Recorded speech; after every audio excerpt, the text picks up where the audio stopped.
So my field placement project was an onboarding website for the high school that I work at, which is Green Central High School. I'm in Snow Hill, North Carolina.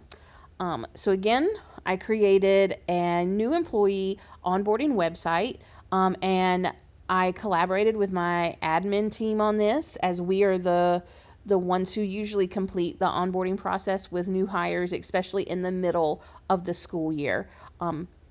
And so we wanted something, a Google site that had all of the resources and trainings that teachers needed all in one place. And we wanted it to be able to be self-paced so that teachers could work through this on their own time, and didn't feel overwhelmed with information all in one session as they sat down with us.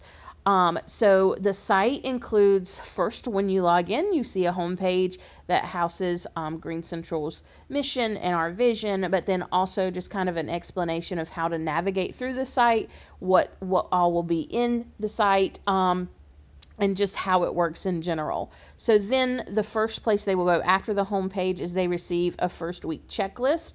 And this is just kind of to help them make sure that they do all of the things that they need to do, all of the kind of procedural things that need to get done before they actually start in their classrooms. So we are a 1-to-1 school district. And so upon hire, every teacher receives a MacBook, and also an iPad. So the first thing they have to complete is device training on those devices. And then also we talk a lot in here about specific board policies related to technology, just so they're aware of what they can and cannot do with their devices. So then from there we go and we start looking at school accounts. So NC Ed accounts, but also their Google Workspace and what they have access to. And there are short tutorials on those platforms as well in there.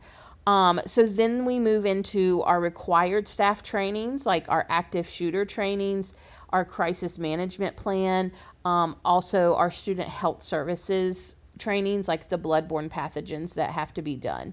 And then we move into daily operations and procedures. And so some things that are linked there are bell schedules, school map, the staff handbook, the field trip manual that our district has, and just some like procedures that are the norms for Green Central High School.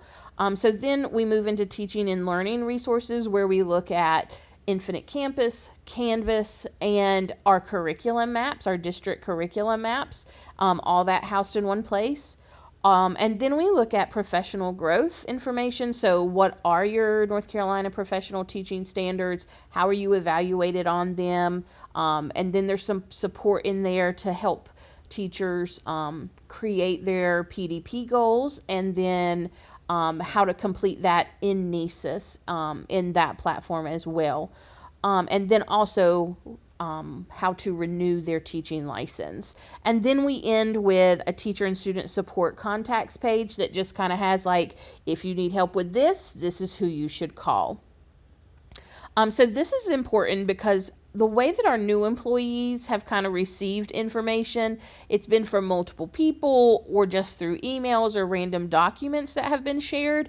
And this can be really confusing, especially when we've had staff hired mid-semester, because us, me as an instructional coach and our admin, we are not in the mindset of onboarding at that time. At the beginning of the year, that's what's on our mind. So we know we have to do all the things.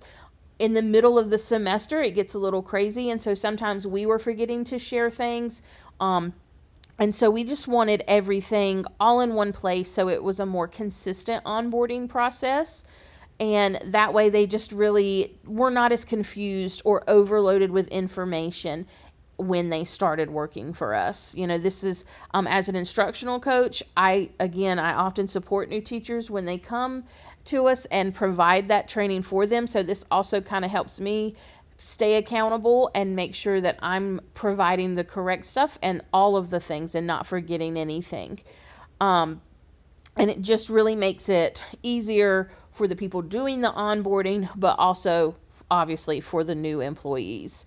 So this semester, the first thing that I did was I collaborated with our admin team and some of our other kind of support areas, and just tried to identify gaps that we noticed in our onboarding process currently, like what were the things we were forgetting to have teachers do if they were hired mid-semester, or what were the common questions that teachers had that we missed. And so we tried to identify what all we wanted on there, and then we wanted to organize that content into clear sections that made sense to the people that were completing it.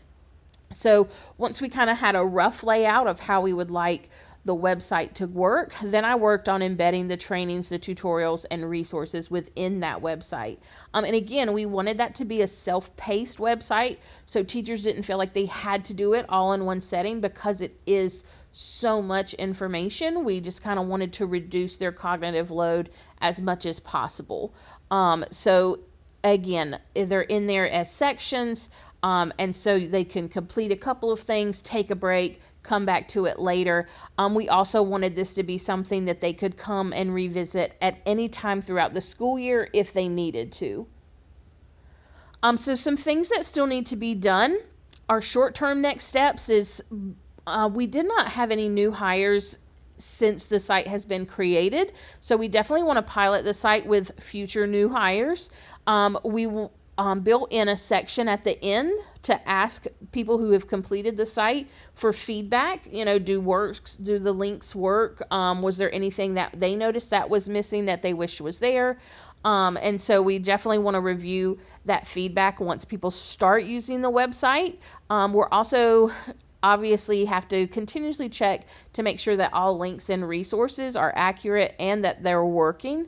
And then add or revise tutorials based off staff needs. So if we have programs that change, or things that need to be added, or they need help with different parts of programs, then we'll have to update those as well. And then just continuously refining that first week checklist, like, are we missing anything? Did we forget anything? Or could we take some things away from that checklist?